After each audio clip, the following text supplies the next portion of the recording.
Bapa, kami datang kepada Engkau Tuhan, mengucap syukur atas pimpinan peliharaan Engkau dari tadi malam hingga pagi ini Tuhan. Kami boleh dibangunkan dengan kesehatan yang berasal daripadamu, napas yang baru. Dan sebentar lagi Tuhan kami akan mulai pelajaran kami. Kiranya Engkau pimpin pelihara kami Tuhan dari pertama hingga berakhirnya. Kau berkati Pastor Bu Kristina Tuhan yang akan mengajar kami Tuhan. Kiranya apapun yang disampaikan boleh kami pahami, kami mengerti. Engkau berikan hikmat kepandaian yang berasal daripadamu Bapa. Dan juga Tuhan kami berdoa untuk setiap media yang kami pakai, jaring internet dan yang lainnya Tuhan. Biarlah semuanya boleh berjalan lancar Tuhan. Hanya ini doa kami serahkan ke dalam tangan-Mu, hanya di dalam nama Tuhan Yesus, haleluya, amin. Amin, amin, amin. Amin. Sister Christina, can I show quickly from last time so that we have Yes. a big picture? Yeah. Okay, sure, Yeah, sure. sure. Yeah. Saya mau tunjukkan ya adik-adik semua, hari ini kita akan belajar mengenai Yom Kippur atau Hari Penebusan. Nah, pada waktu yang lalu itu kita belajar mengenai hari-hari perayaan Tuhan. Coba saya mau share di sini ya. Itu untuk secara cepat aja. Mana ini? Ini. Kira-kira kelihatan nggak di sana? Kelihatan nggak? Itu yang dulu ya, yang kemarin, yang sebelum ini. Slideshow from current slide. Itu hari-hari perayaan Tuhan, kemudian hari perayaan musim semi, musim panas, musim gugur. Nah, itu kalau di dalam musim semi itu kita ada Paskah nomor 1 ya. Ya Pak. Perayaan hari raya tidak beragi, perayaan buah sulung, perayaan musim panas itu Pentakosta. Nah, sekarang hari ini kita belajar mengenai hari perayaan musim gugur ini. Tapi supaya saudara tahu, ini dalam garis besarnya ini adalah perayaan-perayaan yang harus diikuti oleh orang yang Yahudi. Mereka yang tidak mengikutinya akan dipangkas, akan dimusnahkan dari antara orang. Itu perintah daripada Tuhan ya. Nah, kalau saudara lihat ini, jadi musim semi ini ada hari Paskah, hari raya tidak beragi, dan hari buah sulung. Hari Pentakosta itu pada waktu bulan Sivan itu ya. Kemudian di sini kita akan lihat di dalam perayaan-perayaan bulan musim semi, hari raya trompet, kemudian hari raya penebusan atau Nafiri di sini ya, hari raya Nafiri, hari raya penebusan, dan hari raya tabernakel atau kita sebut dengan hari raya pondok daun ya. Nah, ini kenapa ini penting? Kenapa ini penting? Karena ini belum digenapi saat ini oleh Tuhan Yesus. Yang ini sudah digenapi. Jadi ini perayaan-perayaan ini sudah digenapi secara pasti, secara tepat, secara hari dan sampai jamnya. Itu digenapi dengan tepat. Jadi kalau ini semua digenapi dengan tepat, maka yang belum digenapi ini nanti satu kali akan digenapi juga. Jadi makanya itu kita harus belajar, kita merasa penting.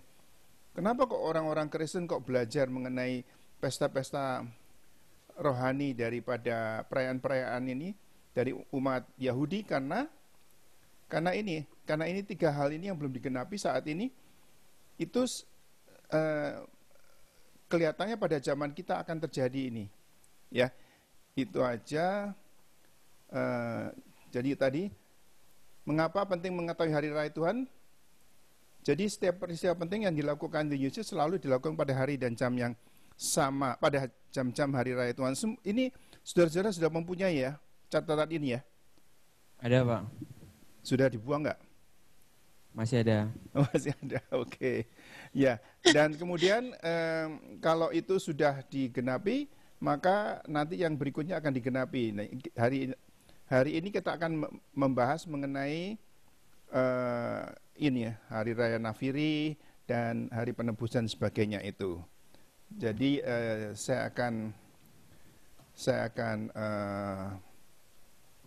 persilahkan untuk Pastor Christina. Ini saya tutup ya. I will close this and then I'll let you continue with the The Day of Atonement. Yeah, the Day of Atonement. Yeah. Do you want to show now? Yeah, you can. Yeah, Yeah. because I can go straight into it. Yes. Yeah. Hold Yeah, on. So hold on. And then share. Where is that?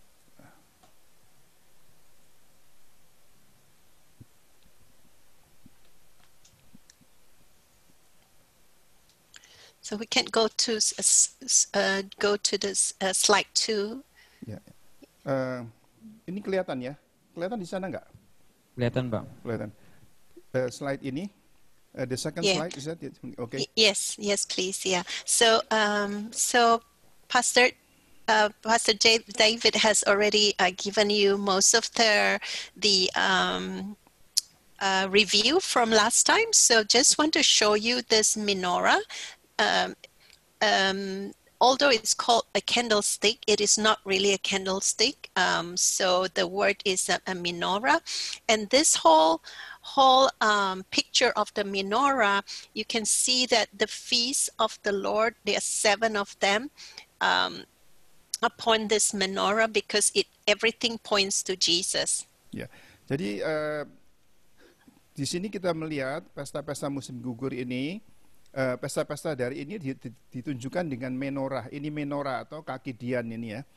Menorah seperti saudara ketahui ada di ruang mana? Ruang suci. Ruang kudus, ruang suci, betul. Dan menorah ini ada simbol dari Paskah. Ini mungkin terjemahan saudara, mungkin saya belum sempat terjemahkan, saya baru terjemahkan pada saat terakhir.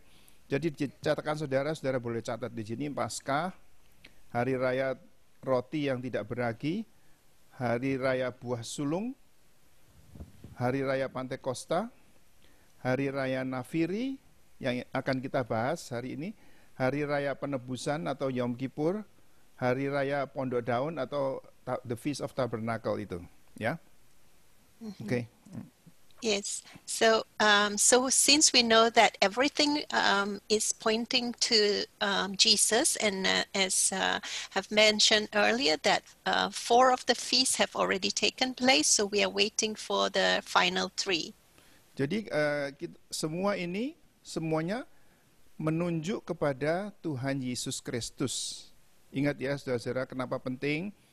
Karena yang keempat ini, yang 1, 2, 3, 4 ini, pesta-pesta ini sudah digenapi dengan tepat dalam diri daripada Tuhan Yesus, yaitu hari Paskah, Hari Raya Tidak Beragi, Buah Sulung, dan Pantekosta itu sudah digenapi. Dan sekarang kita sedang menunggu ini 3 ini yang belum digenapi. Dan akan digenapi di dalam, kelihatannya akan digenapi di dalam zaman kita. Yes, why you know that from this menorah that is going to be fulfilled, because you know in the holy place all the candles have to be lit every day. Nah, saudara tahu bahwa ini akan digenapi karena seperti saudara ketahui di dalam ruang suci itu menorah ini dengan 7 kaki dian dengan 7 nyala api ini harus dinyalakan 24 jam terus menerus ya, sepanjang hari, sepanjang malam itu terus, harus tidak boleh berhenti. Yeah. So let's go to the next slide. And Next slide.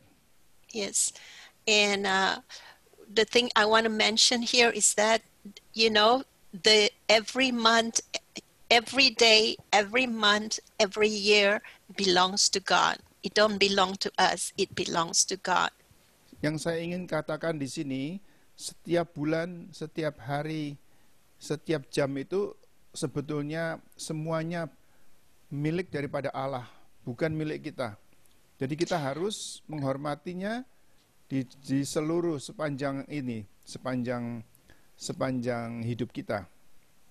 So what God has, out of this the whole year, God has set appointed times. So the feasts are appointed times of God to help us, rehearse for Jesus coming again. Jadi kalau disebutkan di sini, ada bulan-bulan di sini, ada hari-hari, hari raya dan sebagainya itu untuk mengingatkan kita kepada hal-hal yang akan segera terjadi, yaitu peristiwa-peristiwa digenapinya dari antara lain yang kita tahu di dalam musim ini, musim gugur ini adalah kedatangan Tuhan yang kedua kali. You notice that we're going to go into Day of Atonement. You notice that after the New Year was announced on the Feast of Trumpet, the way they celebrate the New Year is so different from the way the world do the New Year or any other religion. Jadi kalau saudara, ya, kita akan masuk di dalam ini hari Nafiri, hari tiupan daripada Nafiri itu, dan mereka merayakan ini tahun baru. Dan tapi perayaan tahun baru itu di dalam umat Yahudi itu sama sekali berbeda dengan apa yang kita rayakan sebagai tahun baru di dalam agama-agama atau kebudayaan-kebudayaan dari lain-lain orang, dari lain-lain bangsa. Beda sekali. So you notice that at the moment they have the announce the New Year, they go into this time of repentance. So it's so different from us, like, we eat, we celebrate, but for them, it's a time of really repenting from their sin and denying themselves from food, fasting. So totally different. Jadi kalau mereka itu merayakan hari tahun barunya, maka begitu diumumkan, begitu hari itu tiba, maka mereka itu mulai dengan pertobatan. Jadi itu bertobat itu sama sekali berbeda dengan cara-cara bangsa-bangsa lain itu merayakan hari tahun barunya dengan pesta pora, kan. Tapi kalau bangsa Yahudi itu merayakan hari tahun barunya itu mereka rayakan dengan pertobatan. Yeah, they may have something like on the first day of the Feast of Trumpet, they may have like some kind of meal, like one of the thing they eat during that time is they have apple dipped in honey, so to remind them about the sweetness of the year that's coming.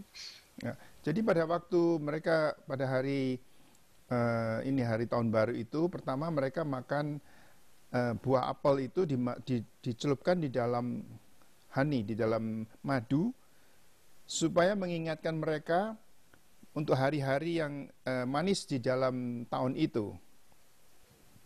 Right, so so we're going to go to slide 5 because we've already kind of touched slide 4, so we're going to go straight to slide 5. Kita masuk ke slide 5 langsung. Yang ini slide 4 ini sudah saudara-saudara sudah tahu semua ya, benar ya?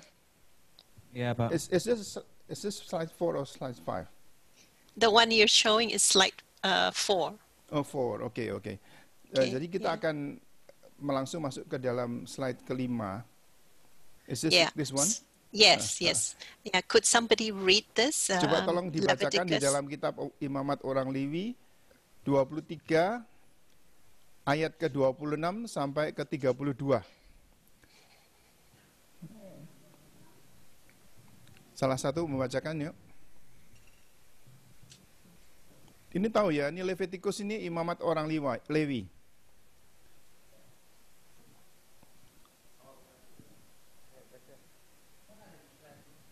Kok enggak dengar saya? Yuk, silakan baca.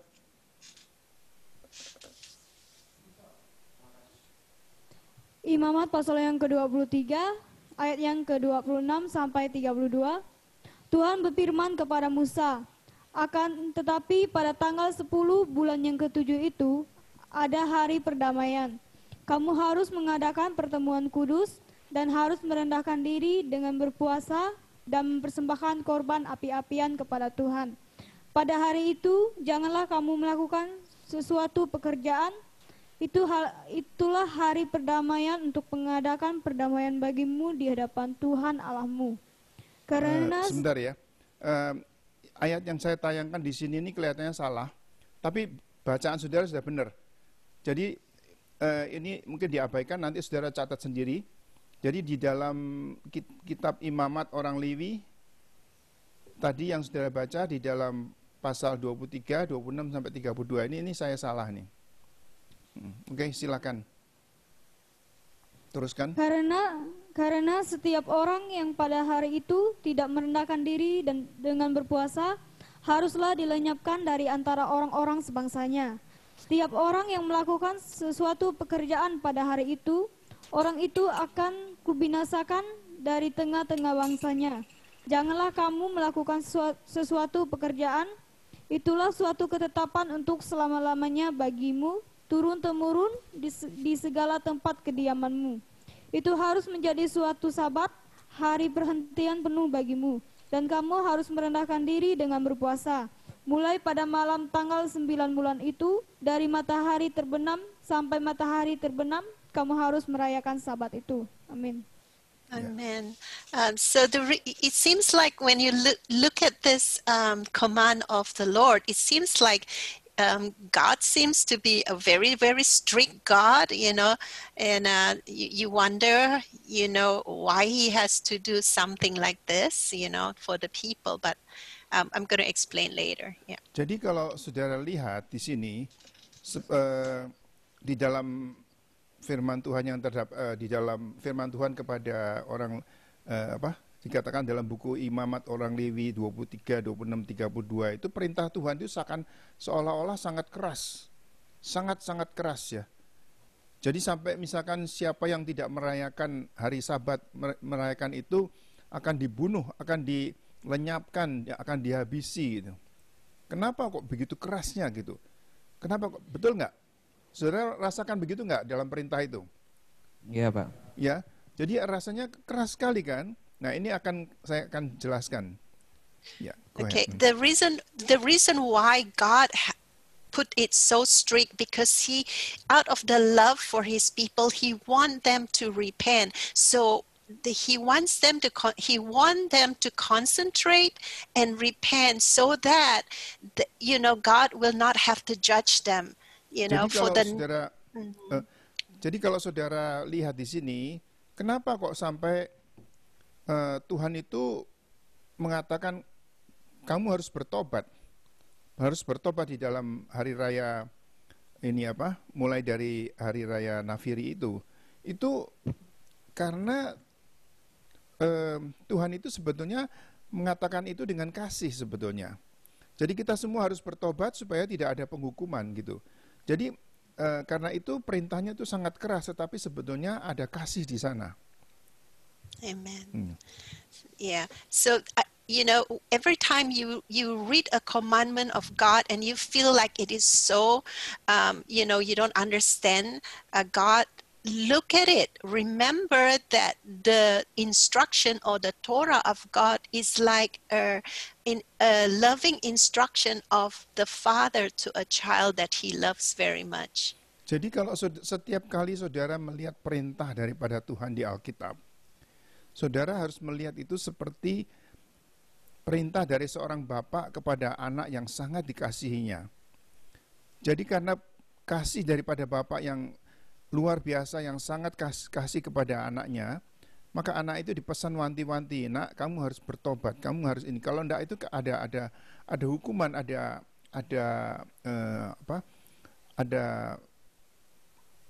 penghakiman ya. Jadi sebetulnya kalau saudara nanti setiap kali saudara melihat di dalam Alkitab itu ada perintah-perintah yang harus dilakukan, jangan saudara anggap itu seperti bapak yang kejam, tetapi ingatlah bahwa itu adalah perintah dari bapak yang mengasihi kita. Yeah, for example, if you're a mother and you're cooking and your child wants to come in and touch, you know, and touch the stove, you will say to the child, I need you to leave this room, leave the kitchen, and I don't want you to be inside here. I don't want you to touch anything. Now, it sounds very harsh of the mother, but why is the mother doing that? The mother loves the child so that the child doesn't get hurt. Ya, misalkan seorang ibu lalu yang sedang memasak gitu, dan kemudian anaknya datang, kemudian ibu itu mengatakan kepada anaknya, saya perintahkan sekarang kamu pergi dari tempat ini dan tidak kembali lagi, karena mama sedang memasak.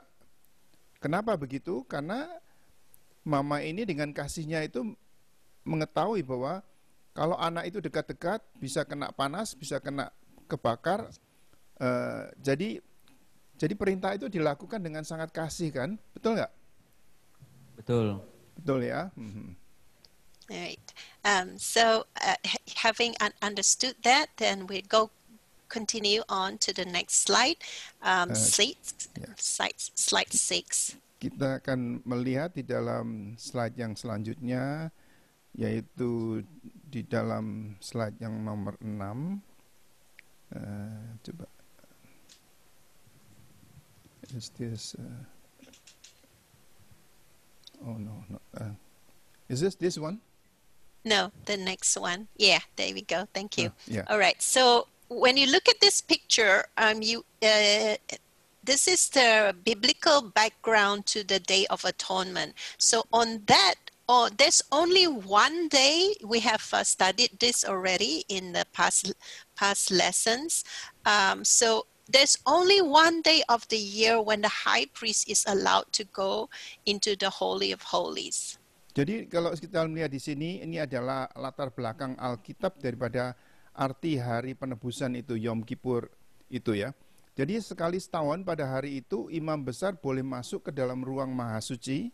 Seperti saudara ketahui ada 3 halaman depan, ruang suci dan ruang Maha Suci kan. Ya, nah ini cuman boleh 1 kali setahun pada hari itu, pada hari Yom Kippur tadi.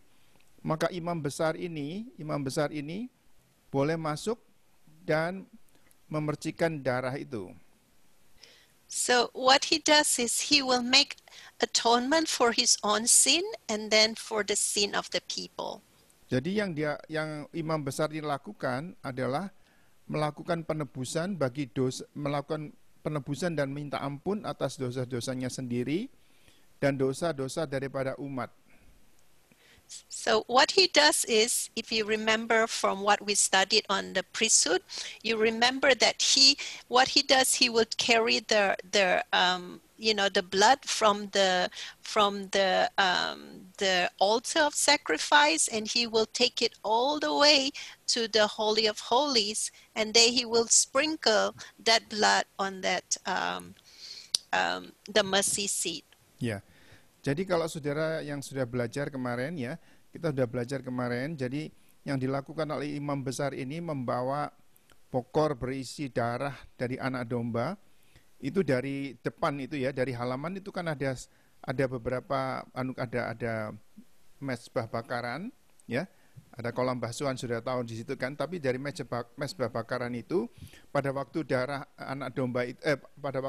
anak domba itu disembelih, maka darahnya diambil di dalam pokor itu dan dibawa dari depan masuk ke lewat ruang suci dan terus langsung ke ruang Maha Suci untuk dibawa seperti ini dan untuk dipercikan darahnya di atas tutupan grafirat ini.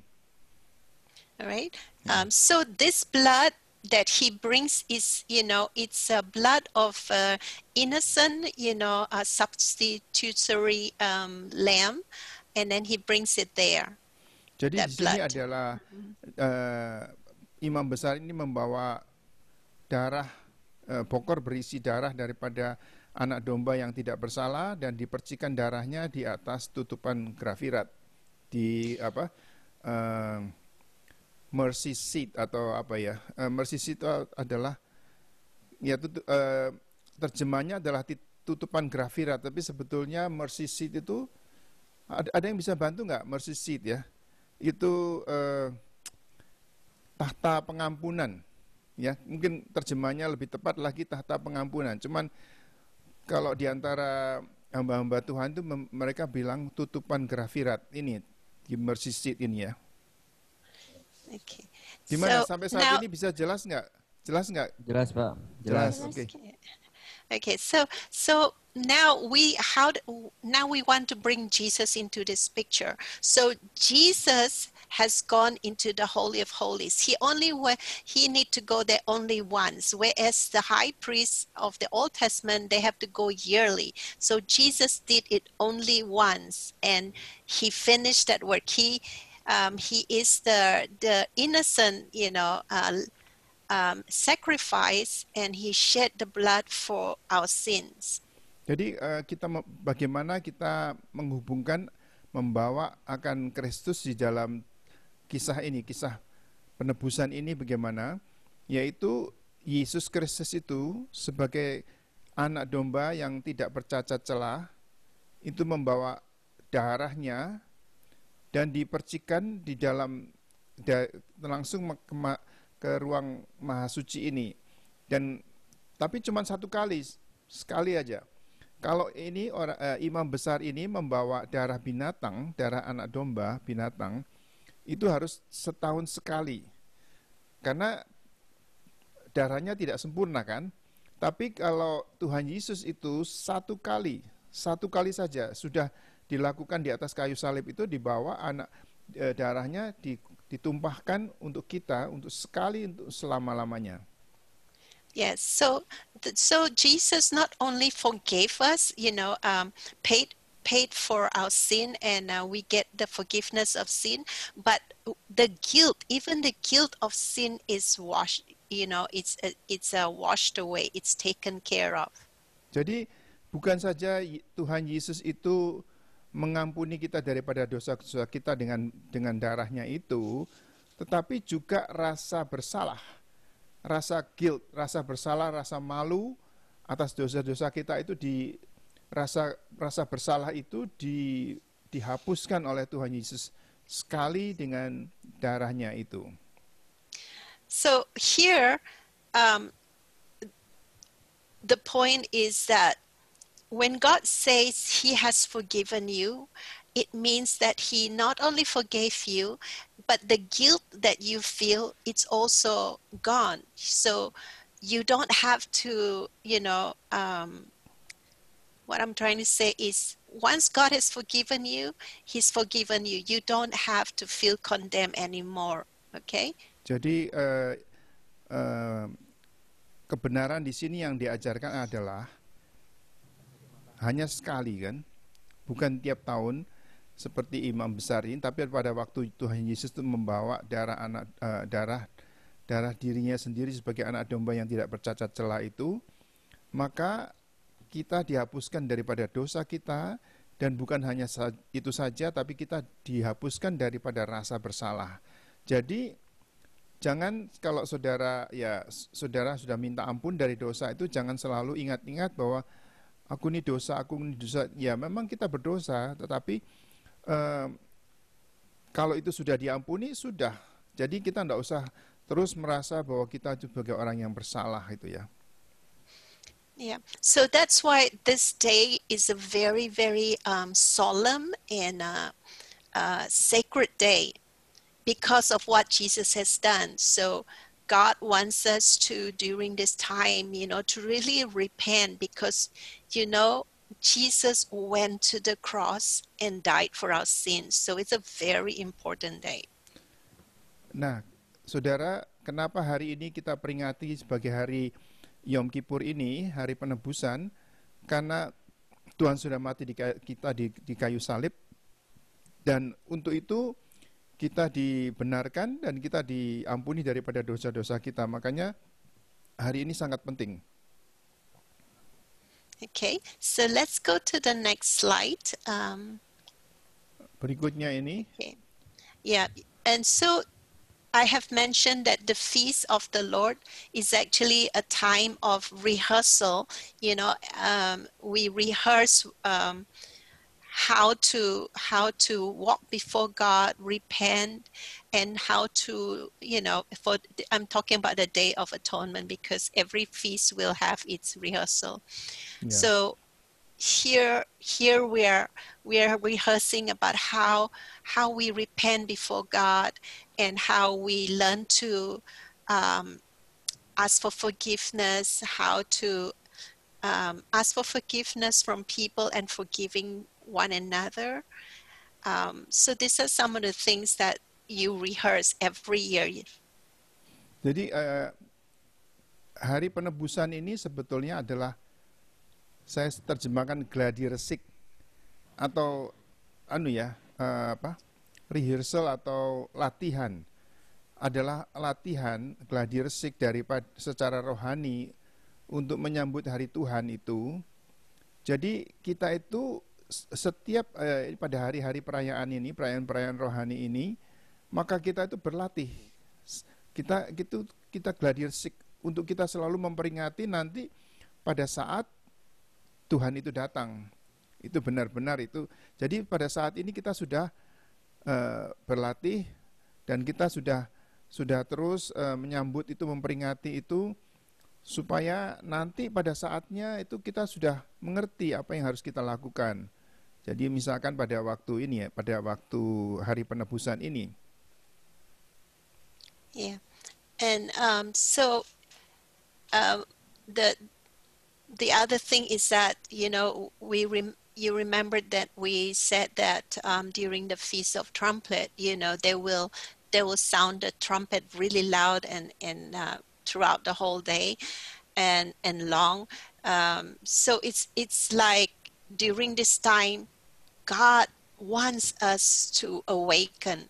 You know, right now, all over the world, we're going through a lot of serious thing because of the pandemic. So, you know, pastors, prophets have been sounding. They may not use their normal shofar, but they are sounding out to people, to God's people, to wake up and turn back to God.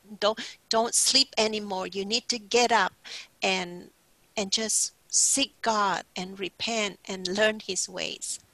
Jadi kalau saudara lihat di sini, tiupan nafiri shofar ini adalah simbol daripada suara Allah, adalah suara Allah untuk membangunkan orang-orang yang tertidur untuk cepat berbalik, bangun cepat kepada bertobat kepada Tuhan, kepada firman-Nya, kepada jalan-jalannya. Dan itu mungkin tidak dilaksanakan dengan secara fisik pakai shofar ini yang seperti saudara lihat ini ya, tanduk daripada binatang itu, ram horn, tapi dilakukan melalui YouTube atau melalui siaran-siaran. Kalau kita lihat saat ini banyak nabi-nabi, banyak hamba-hamba Tuhan itu meneriakkan ini, ya, meneriakkan ini di mana-mana supaya orang-orang itu bangun, ayo kita bangun semua dan kita bertobat pada jalan kita. Apalagi dengan adanya COVID-19 ini, maka di mana-mana orang itu diajar untuk datang kepada Tuhan dan bertobat daripada jalan-jalan kita yang jahat itu. Yeah. So let's go to the next slide, and you will see that here there are three specific things. We have talked about repentance and prayer, but one other thing that they do is they do a lot of good deeds. Jadi di sini kita melihat memang di dalam hari-hari ini, maka mereka selain bertobat, selain kita minta ampun dari Tuhan, kita berbalik daripada jalan kita yang jahat, dan kita berpuasa. Tapi selain itu kita melakukan hal-hal yang baik, itu yaitu dengan beramal, dengan berbuat baik kepada ini orang-orang ini, memberi makan orang-orang yang miskin dan sebagainya itu. They are not doing good deeds to buy salvation or earn rewards from God. They do good deeds because it is a right reminder for them to remember other people. Because sometimes we can be so focused on ourselves, our family, our job, ours, you know, and we forget the people around us. So it's also a time where we remember people and we do good for them, especially those that are needy.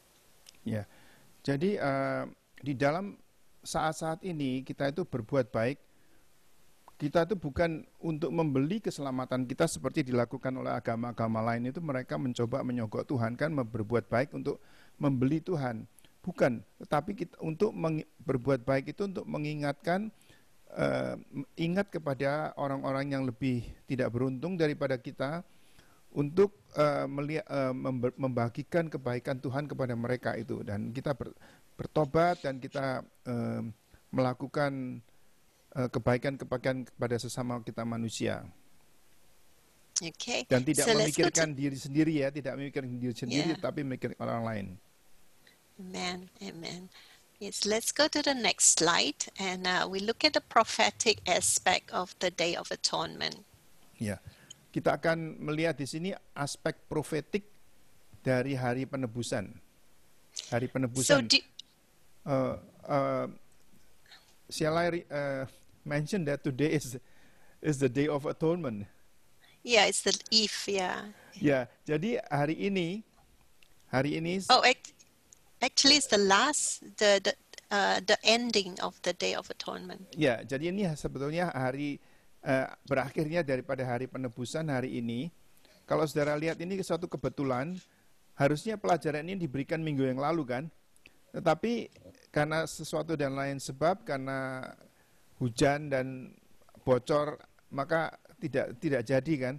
Tapi sebetulnya hari ini adalah hari peraya penebusan itu di seluruh dunia pada saat ini, dari sore sampai sore itu, sampai jadi matahari terbenam sampai matahari terbenam itu, maka itu disebut hari penebusan.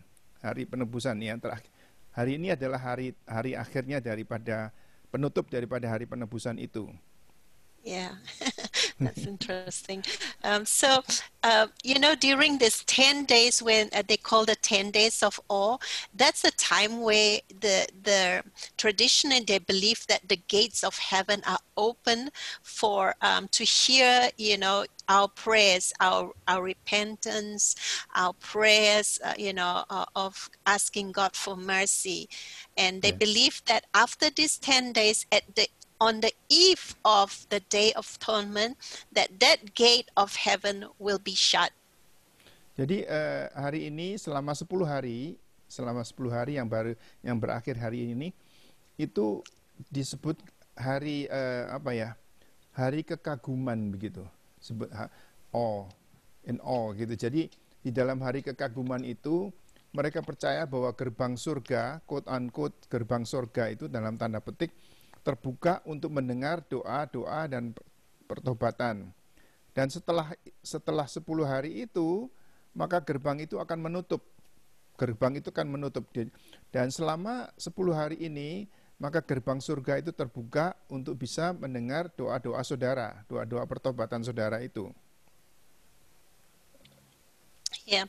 So once the gate of heaven is shut, everything that happens for the next 12 months, what God decreed at that time at the closing will be that judgment for the next 12 months. That's why it is so crucial for them to repent, because they know that whatever they bring before God, it's going to what's the word? It's going to whatever. Set whatever is going to happen to them for the next 12 months. Yeah. Jadi ini dianggap penting, adalah sangat-sangat penting karena akhir daripada 10 hari ini, di mana setelah itu gerbang surga itu akan tertutup, maka apa yang sesaat sebelum kayak masa anugerah itu tertutup, maka Allah itu berfirman, dan firman Allah yang dikatakan untuk kita itu dimeteraikan untuk 12 bulan berikutnya. Untuk 1 tahun ini sudah ditentukan. Jadi mereka itu harus betul-betul dalam masa pertobatan, dan maka putusan Tuhan untuk kita selama tahun yang akan datang itu akan ditetapkan pada hari ini, pada akhir dari hari penebusan itu. So you can ask yourself, do you want, like for example, do you want something to go? I think we lost them, did we? I don't Huh? see them. Oh, oh yeah. Yeah, I could not see them anymore. Maybe they have a, but I think we can just continue because they can listen. Oh, okay. All right. So, so the thing is that, do we want the same thing that has, the bondage, the difficulty? Do we want it to continue the next 12 months? So if you don't want, then, that's why we need to repent, because we don't want it to continue. Jadi di dalam pada waktu gerbang itu akan menutup, kita itu betul-betul itu sangat penting, sangat penting, karena pada saat itu ditentukan apakah kita itu masih tetap di dalam ikatan kita untuk 12 bulan yang akan berikutnya, apakah kita mau tetap dalam keadaan ikatan dosa gitu di dalam. Jadi kita harus bertobat, benar-benar bertobat. Yes, so God is so gracious that He give an appointed time for us to repent, so that He can, intervene, and we don't have to carry on with, the same thing, the same bondage, the same trials. He wants to give us a new start, a new beginning. Jadi di dalam hari penebusan itu merupakan seperti menentukan akan 12 bulan yang akan datang itu, kita itu merupakan satu kayak seperti sesuatu yang baru. Kita tidak mau tetap di dalam perhambaan, kita tidak mau dalam perhambaan dosa, maka di dalam 1 tahun yang akan datang ini, maka kita akan bertobat, dan sebelum mendengar akan penetapan Tuhan atas hidup kita. Okay, so now we talk about heaven. The gate of heaven is going to be shut. So there is going to come a time when Jesus comes again, that gate that is open for us to, to be one of His own, that gate is going to be closed one day. Jadi kita tahu bahwa di dalam 10 hari ini, akhir daripada 10 hari ini dan berakhir pada hari ini, maka gerbang surga itu terbuka mendengarkan doa pertobatan kita, dan itu dimeteraikan, firman Allah itu akan dimeteraikan untuk saudara itu untuk 12 bulan yang berikutnya. Jadi kita itu mendengar, kita harus melakukan pertobatan total sebelum kita mendengar penetapan Tuhan untuk hidup kita. Jadi itu ada aspek profetiknya yang menunjukkan bahwa kita itu harus benar-benar bertobat supaya kita tidak di dalam perhambaan. Yes, because when Jesus comes again, that gate of mercy will be closed. So anyone who have not accepted Jesus as their Lord and Savior, walking with Him, they will not have the eternal life that God wants for them. Jadi aspek profetiknya adalah hari penebusan ini. Kan tadi kan di akhir daripada 10 hari ini, gerbang surga akan menutup, dan seperti masa anugerah itu tertutup. Jadi pada waktu Tuhan Yesus datang kembali, setelah hari penebusan itu, maka tidak ada lagi kesempatan untuk bertobat. Jadi, jadi sudah nanti akan ada penghakiman bagi kita kalau kita tidak bertobat. So some people say, well, when we hear the blowing of the shofar, when Christ come, there will be the blowing of the shofar. Then at that time we'll repent. Ada yang berkata gimana? Oh, kita tunggu aja. Nanti kalau ada tiupan nafiri, maka itu saatnya kita boleh bertobat. Sekarang boleh bersenang-senang dulu, kita hidup dalam dosa, berkelimang dosa, nggak apa-apa. Nanti tunggu sampai ada nafiri dibunyikan, kita mau bertobat di situ. But Scripture tells us that when He comes, it will be so quick. It's like the twinkling of an eye. That means you can try now. Just close your eyes and open that fast. Ya, Jadi firman Tuhan mengatakan pada waktu Tuhan datang kembali untuk kedua kalinya itu, maka itu sangat cepat. Kita tidak bisa lagi seperti hidup dalam dosa dan kemudian nanti bertobat pada waktu ada bunyi nafiri. Nggak bisa demikian, karena itu cepat sekali dikatakan seperti kedipan mata aja. Di dalam kedipan mata, coba sekarang saudara coba mengedipkan mata, kedipkan mata dan buka lagi gitu. Nah, kayak begitu cepatnya gitu. Itu sudah terjadi dan jadi kalau saudara mau bertobat pada hari itu, pada waktu kita mendengar bunyi nafiri sudah terlambat, sudah tidak bisa. Yeah. So anybody who have died without Christ, they are going to, they're not going to rest in peace like, usually we'll say it. Somebody who passed away, may he rest in peace. But you know what? If they do not know Jesus, they're not going to rest in peace. Jadi kalau saudara lihat ya, seringkali ada kata-kata yang indah-indah pada waktu kita menguburkan orang mati, rest in peace atau bersemayam dalam damai gitu. Tapi kalau saudara tidak mengenal Tuhan, itu tidak ada kedamaian loh. Tidak ada kedamaian sama sekali. Jadi tidak ada bersemayam dalam damai itu. Justru ada penghukuman dan neraka dan aniaya dan derita untuk selama-lamanya. Yes, so we pray. I pray that we all have the heart for the lost, because the end is really, really tragic, because what they're going to go through is forever.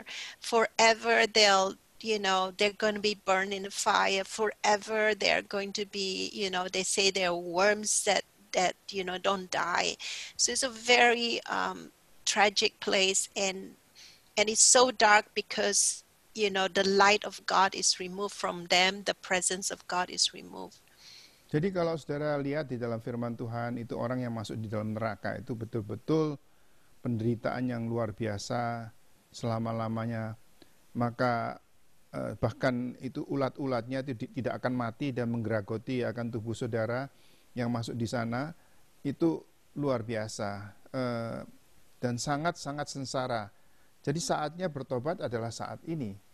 Tidak ada lagi saat untuk main-main.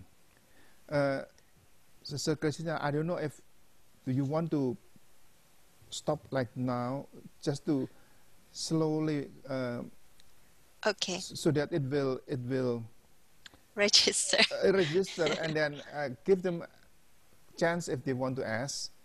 Okay, so I continue next week. Yeah, but give the chance to answer if they have question. Okay, sure. Jadi, saudara, saya usulkan kita ini kan pengajaran yang sangat sulit ya. Pengajaran yang sangat sulit ya, saudara-saudara. Sulit nggak? Sulit. Sulit. Nah, kalau Agape bilang sulit berarti memang betul sulit ya, saudara-saudara ya. Jadi kita akan majunya itu pelan sekali. Seperti pengajaran-pengajaran dari Dr. Rebecca juga begitu. Jadi pelan aja, nggak apa-apa. Jadi ini kita hentikan aja sampai saat ini. Sekarang kita memberi peluang kepada saudara untuk bertanya. Kalau ada dari catatan saudara itu yang nggak masuk akal, nggak ngeh sama sekali, itu gimana? Coba tanyakan. Nanti Pastor Christina akan mencoba menjawab. Tolong ayo bertanya ya. Kalau Anda punya pertanyaan-pertanyaan silakan akan dijawab. Ini masih ada waktu 15 menit. Pak, saya mau bertanya. Ya, silakan. Kalau kita kan sering dengar omongan dari orang-orang tua. Biasa mereka suka ngomong gini, untuk apa bertobat? Ujung-ujungnya juga nanti mati juga, masuk neraka katanya. Udah sekali buat dosa aja katanya. Jadi dari orang-orang tua bilang, buat apa kita bertobat, karena ujung-ujungnya juga masuk neraka gitu. Iya, Pak. Terus kalau udah dosa aja katanya gitu. Jadi so the question is like this. we have been hearing from our parents. We have been hearing from our parents that why we do have to repent, because at the end we will go to hell. And so let's enjoy life, and let's enjoy life and then keep sinning, because at the end you will go to hell anyway. What is your opinion about that? Okay, I believe that they do not understand what salvation is. If you explain, salvation and how God, really loves them, and that's why none of us are righteous, but because of what Jesus did, because Jesus carried our sin, and if we accept Jesus as our Lord and Savior. Oh, sorry. sorry. Just one sentence. Jadi karena kita tuh tidak mengerti mengenai keselamatan. Jadi orang-orang tua itu tidak mengerti mengenai keselamatan itu. Can you continue? I just covered the Okay. first. Okay, so what Jesus did, that's why they have to understand what Jesus actually did. Jadi Jesus, kita harus betul-betul mengerti apa yang Tuhan Yesus lakukan di dalam hidup kita itu. so Jesus took their sin and took their sin and brought took their sin by dying on the cross, okay? And so when they accept Jesus, when they accept Jesus, then God will look at what Jesus has done for them. Jadi kita harus melihat bahwa dalam keselamatan itu apa yang dilakukan oleh Tuhan Yesus waktu-waktu menanggung dosa-dosa kita di atas kayu salib dan menggantikan akan dosa-dosa kita itu. So You can continue. yeah, so once that person has accepted Jesus, now Pada waktu orang itu menerima Tuhan Yesus, there's something that they have to understand. God did not just make a covenant. jadi kita harus tahu bahwa Tuhan itu bukan begitu saja membuat suatu perjanjian dengan kita, covenant. So he cut a covenant through the blood of Jesus. Jadi Tuhan Yesus membuat covenant atau perjanjian kita itu melalui darahnya. So when God did that, he made that covenant for himself through the blood of Jesus. Jadi kalau pada waktu dibuatnya perjanjian itu, maka dia membuat perjanjian dengan dirinya sendiri melalui darahnya itu, darah yang dikorbankan itu.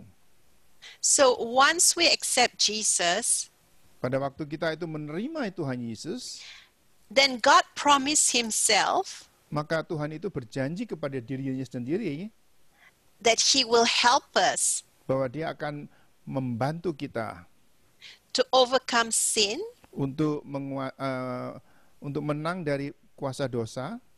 So that's why he sent Jesus. He sent the Holy Spirit. Dia memerintahkan akan Roh Kudus dalam hidup kita. So the fact here is that we are going to sin. Jadi faktanya adalah memang kita itu akan berbuat dosa. But when we repent, tetapi kalau kita bertobat, God will look at the blood of Jesus. Maka Tuhan itu melihat akan darah Kristus itu sebagai pengganti. And he will see the righteousness of Jesus on you. Sehingga Allah itu melihat akan kebenaran daripada Kristus itu melalui darahnya itu di dalam saudara.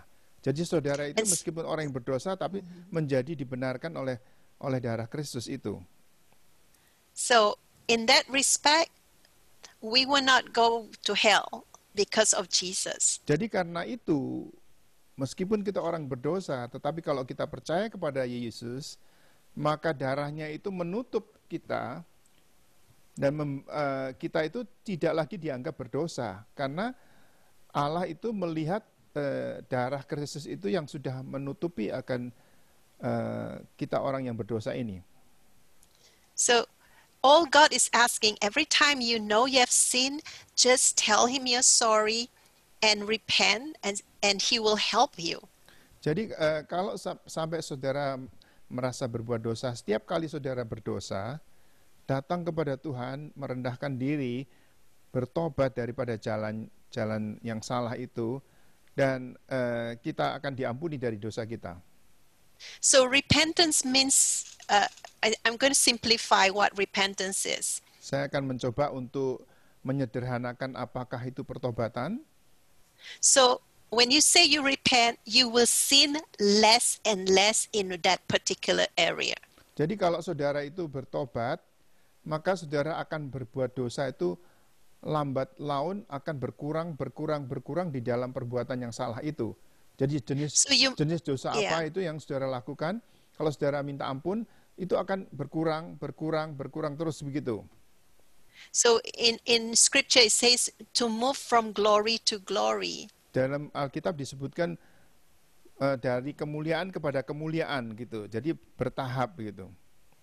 So if you a person who likes to get angry and say things that are not nice, then when you say you repent, then you will find yourself doing less and less of that until you.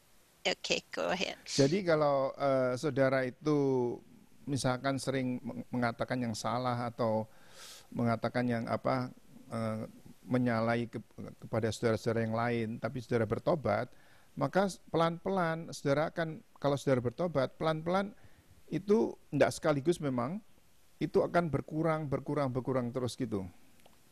So that is the process of salvation that is worked out in your life. Itu adalah proses keselamatan yang ada di dalam hidup saudara. Okay, ya. I hope that helps. Apakah menjawab itu pertanyaannya? Jelas nggak? Jelas, Pak. Jelas. Kalau ada yang bertanya lain, silakan. Gimana?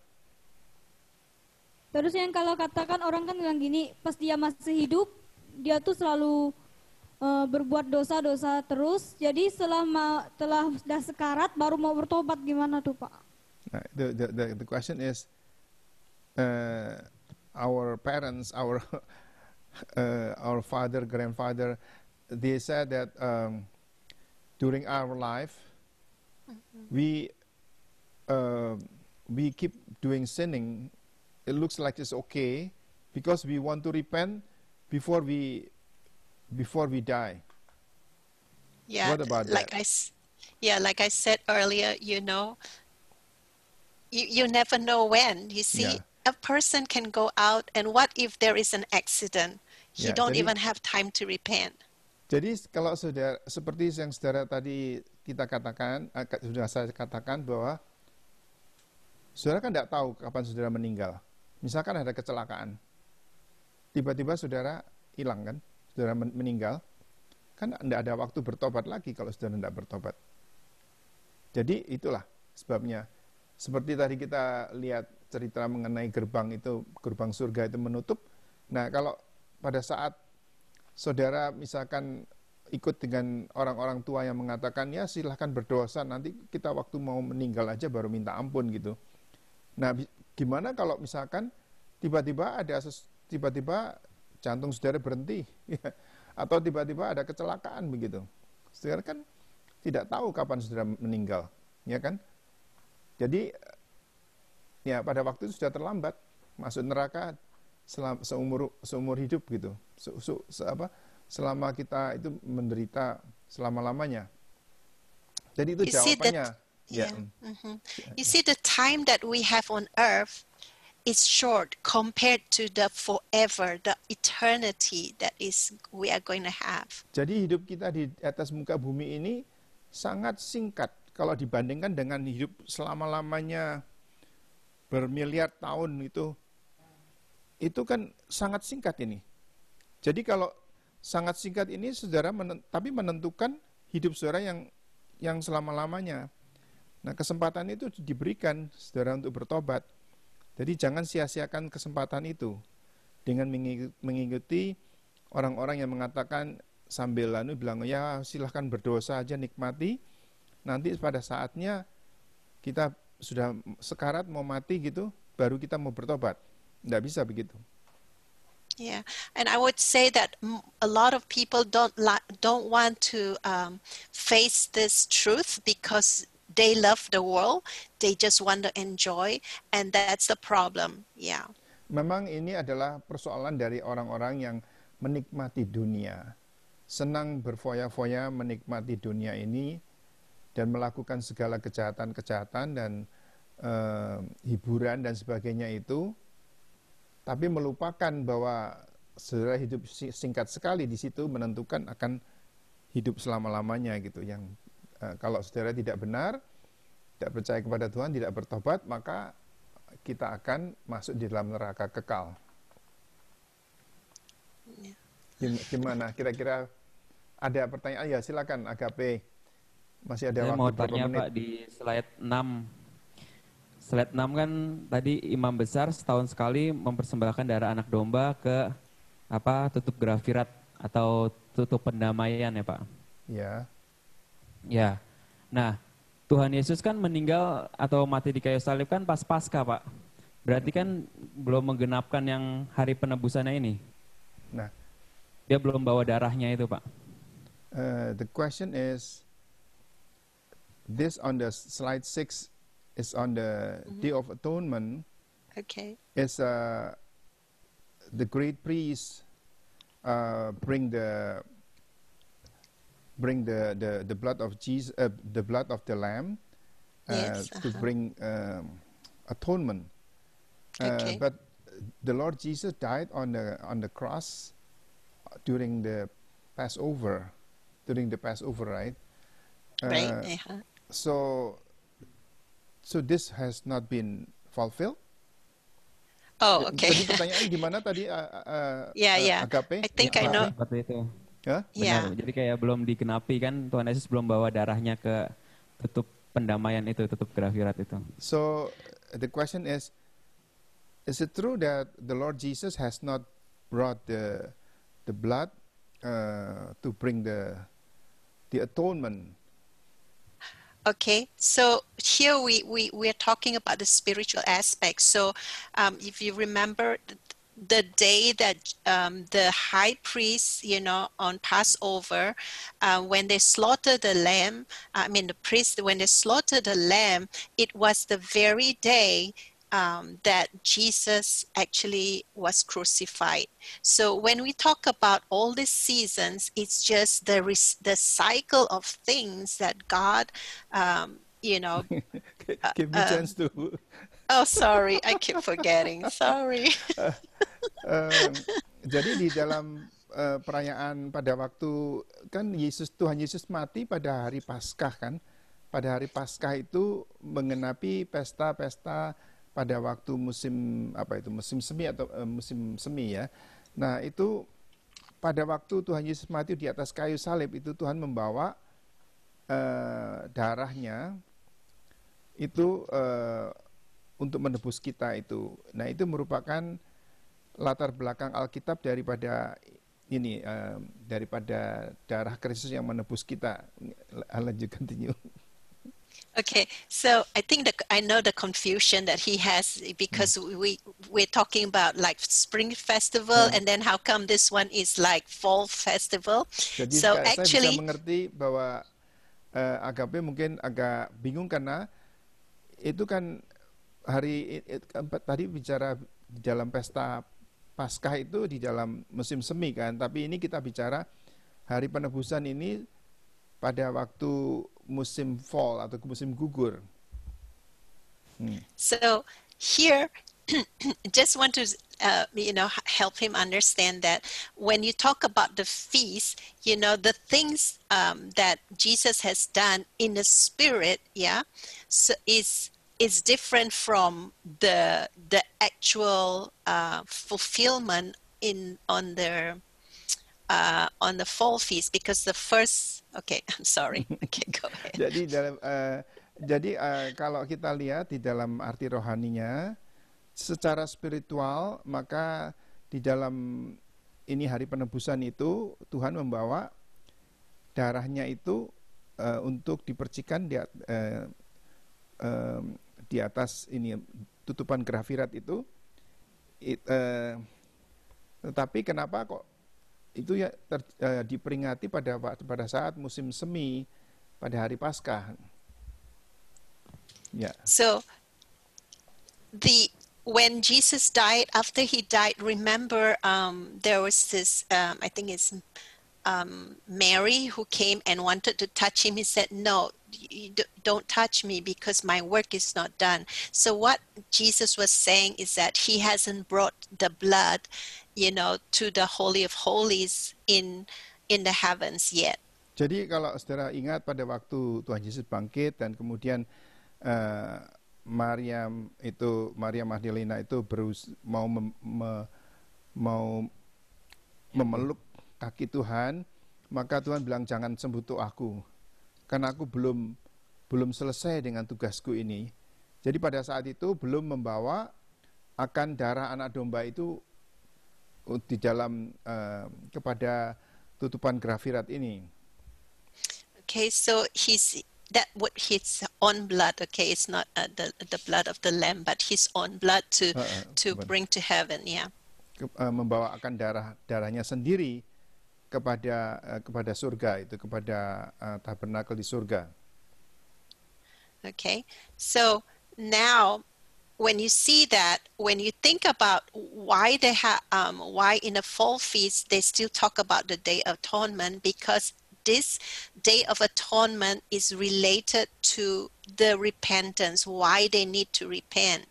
Jadi kalau kita membicarakan mengenai hari penebusan ini dalam konteks pertobatan, karena di dalam musim gugur ini, maka diceritakan mengenai hari penebusan itu di dalam konteks pertobatan, di mana mereka semua harus bertobat. So that's why you have this reminder of what Jesus did on the Day of Atonement. Jadi itu makanya di dalam hari pesta hari penebusan tadi, Yom Kippur, maka itu mengingatkan kita bahwa Tuhan Yesus membawa akan percikan darah anak domba Allah itu di dalam tutupan grafirat itu untuk memberikan ketebusan bagi kita yang bertobat daripada jalan kita yang jahat. So this is like preparing anybody who has not received Jesus to accept Jesus. He is the one that is able to his blood is able to take care, redeem their sin. Jadi ini memberikan peringatan kepada kita bahwa kita itu harus harus bertobat dan mengakui Tuhan sebagai juru selamat kita, karena Tuhan sendiri yang membawa akan darah anak domba Allah itu kepada tutupan grafirat di surga. Okay, I hope that give some clarification. Ya, sedikit tapi kita renungkan lagi ya, kita renungkan terus. Tapi rupanya waktunya sudah habis, jadi kita akan bertemu lagi, nanti disambung di dalam minggu yang akan datang ya. So next week we will continue of the second half of that. I think it's okay to slowly progress on this because it's a difficult concept. Yeah. Terima kasih saudara-saudara semuanya. Kita akan selesai. Ini Pak Yonatan ada di sini, mau mengatakan sesuatu enggak? Kalau ada yang mau mengatakan sesuatu, Brother Jonathan is now in Jakarta. Oh, he's in Jakarta. Dia in Jakarta, ya. Yeah. Oke, kalau enggak salah satu berdoa, yuk silahkan. Mari kita satu dalam doa. Terima kasih Bapak buat kebaikan-Mu, terima kasih juga Bapak buat pelajaran sudah kami jalan. Setiap apa yang kami terima nanti Bapak bisa kami lakukan. Kau juga memberkati Pastor Ibu Kristen dan Pak David, Bapak Engkau urapi mereka, Engkau pakai mereka. Kami di dalam nama Tuhan Yesus kami berucap syukur, haleluya, amin. Amin. Amen. Amin. Terima kasih. Well, Sampai I jumpa hope, lagi. Thank you, yeah. Ahmed. You want to say something? Bye. I'll just say that, just go through they'll Ya, Thank you. tolong God bless saudara you. saudara lihat lagi catatan saudara untuk minggu depan ya, dipelajari, Iya, Pak. coba disimak ya, coba direnungkan baik-baik gitu. Kalau ada pertanyaan-pertanyaan silahkan nanti kita tanyakan.